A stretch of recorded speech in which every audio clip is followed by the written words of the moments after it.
It's 5 p.m. right here in Lagos, Nigeria. Welcome to the World Today. I'm Anne Mwawadu. Here's what's coming up on the program. Plus, UK Prime Minister Starmer visits Ukraine for security talks. Stories in the United Kingdom. Prime Minister Starmer has pledged to put Ukraine in the strongest possible position this year as he made his first trip to Kyiv as Prime Minister. He says the UK will never let up on giving the necessary support to Ukraine in signing what Downing Street says is a landmark 100-year partnership pact with Ukraine. The deal, announced on Thursday, includes economic aid, support for healthcare, and increased military collaboration in maritime security and drone technology. Ukrainian President Volodymyr Zelensky, reacting to this agreement, says it is truly a historic day with UK-Ukraine relationship closer than ever. The agreement formalizes economic and military support already pledged to the country. Mr. Zelensky is keen to firm up security guarantees with key allies, and that's Donald Trump's new U.S. administration could start pushing Ukraine to make peace with Russia.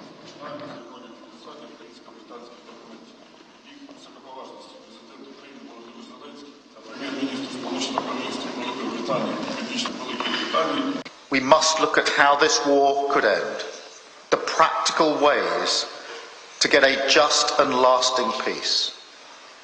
We agree that it must be a peace that guarantees your security, your independence, and your right to choose your own future. We will work with you and with all of our allies on steps that would be robust enough to guarantee Ukraine's security, guarantee any possible peace, and deter any future aggression. That conversation will continue in the months ahead. I can also announce that we will be delivering a new mobile air defence system named Grave Hawk, British designed, co-funded with Denmark, developed to meet Ukraine's needs. And therefore, as I say, we'll play our full part when it comes to guaranteeing Ukraine's security. But we must never lose sight of the absolute need for Ukraine to be in the strongest possible position as we go into 2025. Thank you. In Britain, Conservative Party leader Kemi Badenoch has delivered her first major speech of the year 2025, where she laid out proposals to rebuild trust in the Conservative Party. She has criticised her predecessors for mishandling Brexit, saying that leaving the European Union without a growth plan was a mistake. She also accused her own party for repeatedly pledging to lower immigration as numbers kept going up, and for promising net zero carbon emissions by the year 2050 without a clear plan. Mrs. Badenoch was elected as Conservative leader in November 2024, where she beat rival Robert Jergrig, the now shady Justice Secretary, by around 10,000 votes. But the leadership contest follows the resignation of Rishi Sunak, who left Downing Street after overseeing his party's worst election defeat in modern history. Following a 6-week-long election campaign from May to July, the Conservative Party was reduced to just 121 MPs and entered opposition for the first time since 2010. Political analyst Nathaniel Oguneye joins us now for more on this. Thank you very much, Nathaniel, for joining us on the World's Day. Good afternoon. Yes, Mrs. Badenoch was elected as Conservative leader. If you recall, that was November 2nd last year, following a significant defeat for the Conservative Party in the July 2024 election. But since taking up that post, how would you assess her performance in this role?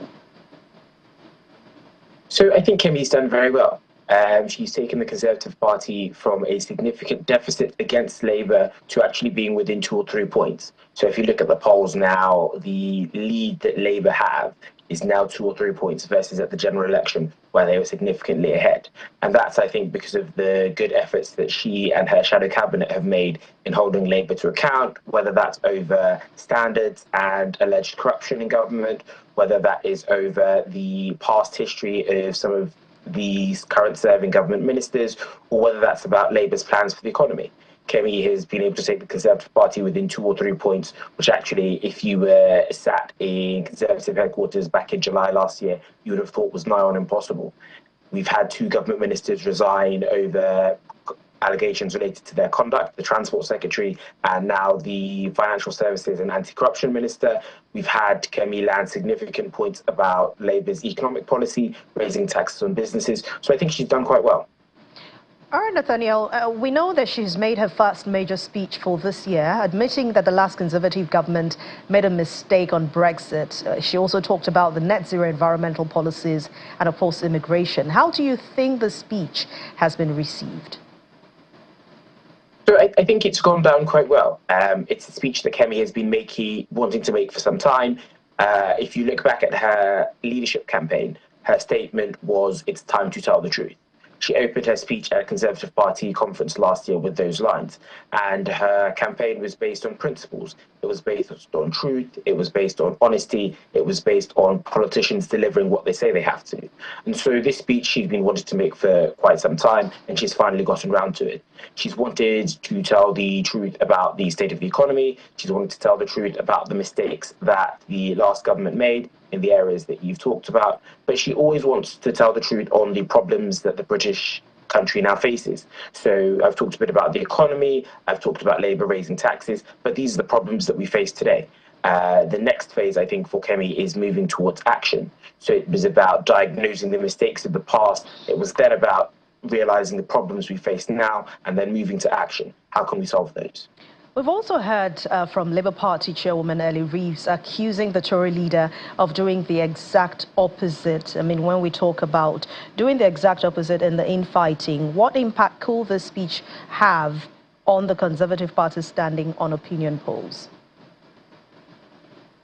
So I think the speech has gone down well, and so it's likely to do much for the Conservative Party in the polls. We would expect that for those who are quite politically engaged, so for people who are listening to these kind of things, they will accept this acknowledgement, the acknowledgement that over the last few years there have been mistakes in the implementation of major policies. I think it would be difficult for any Conservative leader to stand up and pretend that the last 14 years have been fine, to pretend that they've never made a mistake, to pretend that the government policy has always gone as they wished. And so I think it's refreshing honesty from a politician. I think Labour are also being hit by some scandals. So as I discussed, they were hit by the scandal of the Transport Secretary. She's a member of the Cabinet, a very senior minister. She actually had an allegation and was later convicted of fraud because she didn't properly declare that criminal conviction. She had to be sacked late last year. Now we have the anti-corruption minister who was gifted several homes in London, and her other family members also lived in homes gifted to them by what was alleged to be the receipts of corruption in Bangladesh. She was named in 3 official Bangladeshi probes as a potential beneficiary of corruption. There's a perception that the Labour government have not performed as well as they could have. You look back at the budget last year and they raised taxes that they had promised not to. You look at the polls now, the Conservative Party being 2 to 3 points within. And so you look overall at the picture and it seems like things are going the right way for Kemi.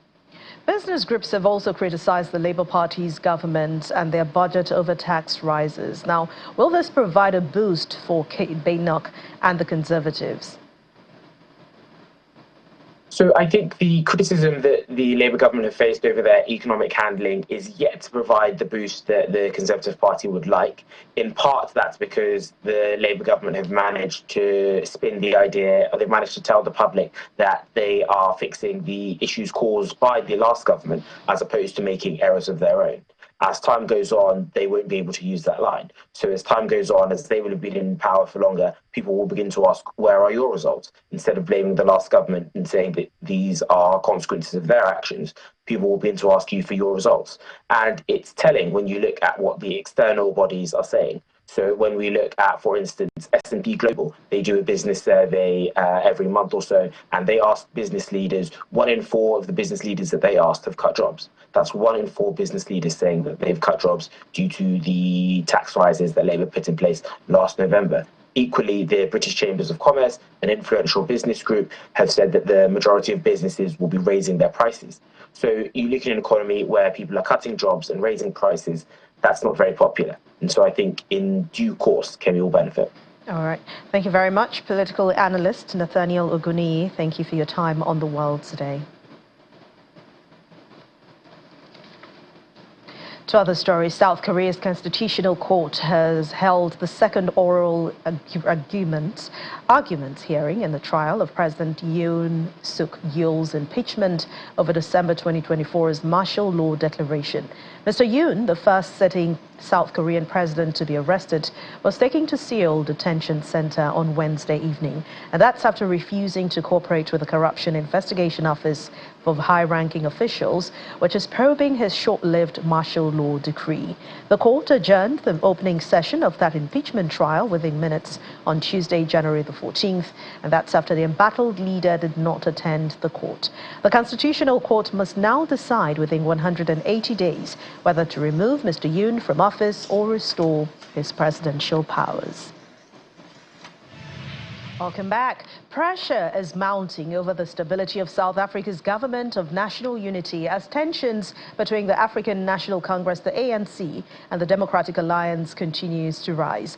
But Basic Education Minister Siviwe Ngwarube recently declined to attend President Cyril Ramaphosa's signing of the Basic Education Laws Amendment Act legislation, which was designed to ensure equal access to quality education for all children. Meanwhile, the Democratic Alliance has also voiced stronger position on the proposed National Health Insurance Plan, which aims to establish universal health care coverage across the country. The South Africa correspondent, Innocent Samosa, has more. That the government of national unity is here to stay. We recommit ourselves to the government of national unity, and we are going to work to implement the statement of intent and everything that is set out in there. And that includes improving our economy, growing our economy, creating jobs. However, Cosmo City resident and political analyst Walter Mashilo has expressed a contrasting perspective. The only thing that I would say that the GNU has brought, which is positive, is that it has brought the stability and it has reduced the anxiety. Remember, after the elections, everyone was anxious. People didn't know what to expect. Even the investors didn't know what to expect because of the outcomes of the elections. But then since the government of national unity has been, the so-called government of national unity has been put together, so I would say that the country has been very stable, the mood has been very stable. Beyond that, I don't see anything magical that is going to come out of this government. To gain deeper insights, I spoke with political analyst Dr. Ongama Mdimka.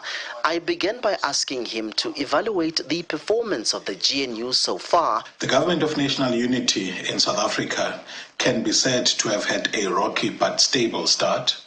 The way in which to measure that is, one, what it has done to national political stability. Secondly, what has it done to each of the major political players around the table in it.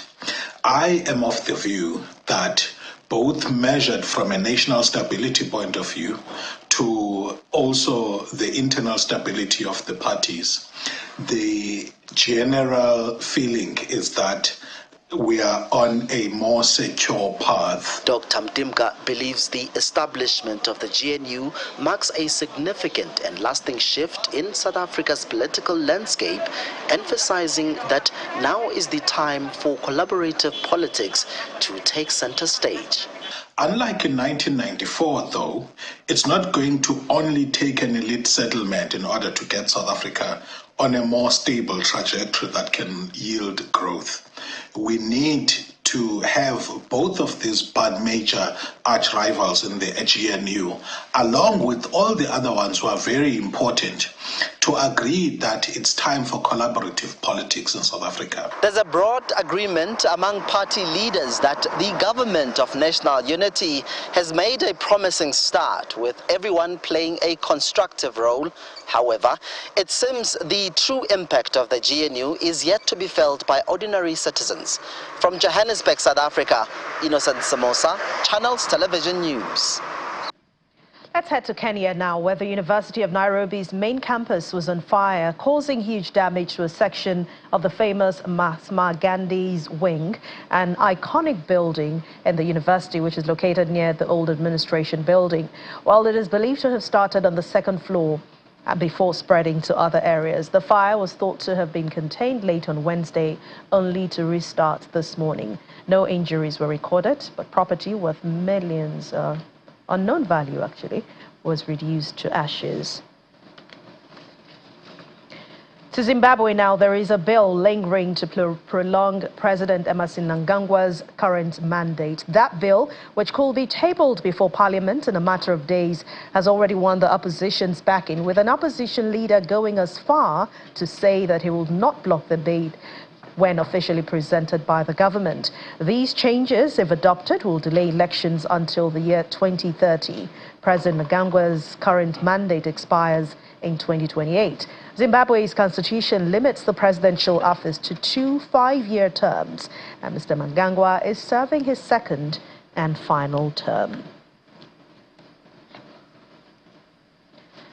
Students and teachers displaced by wildfires in California from Palisades Charter Elementary School have found a new place, a nearby school in Brentwood. Families and children from the fire-ravaged Palisades School were welcomed at Brentwood Elementary Science Magnet with open arms. The teaching staff waiting outside the school to greet the new students. Several schools in the Pacific Palisades neighborhood were destroyed or seriously damaged by last week's blaze. Parents and kids were excited to resume class with their friends, and the teachers are just giving them back a sense of normalcy.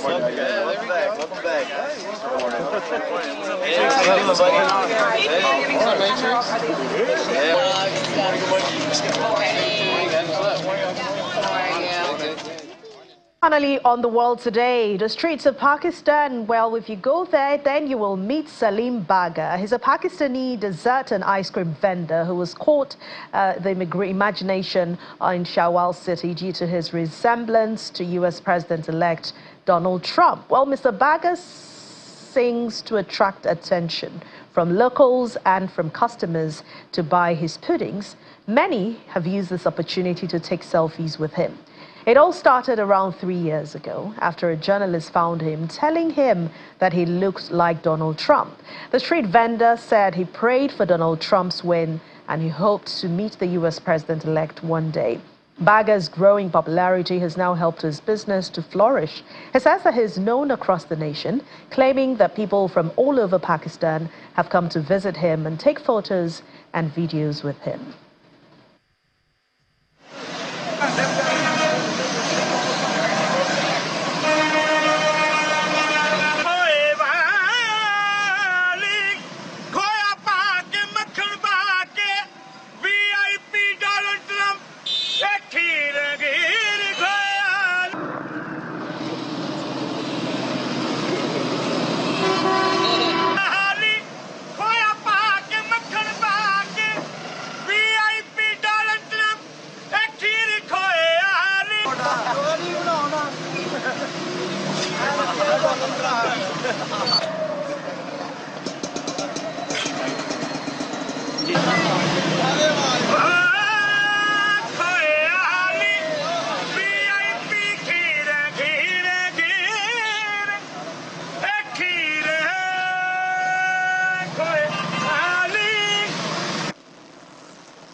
Well, if you ask me, he actually looks like Trump. I hope he meets him someday. But that's where we draw the curtains on today's edition of The World Today. Thank you so much for watching. I'm Anne, and while we do see you then.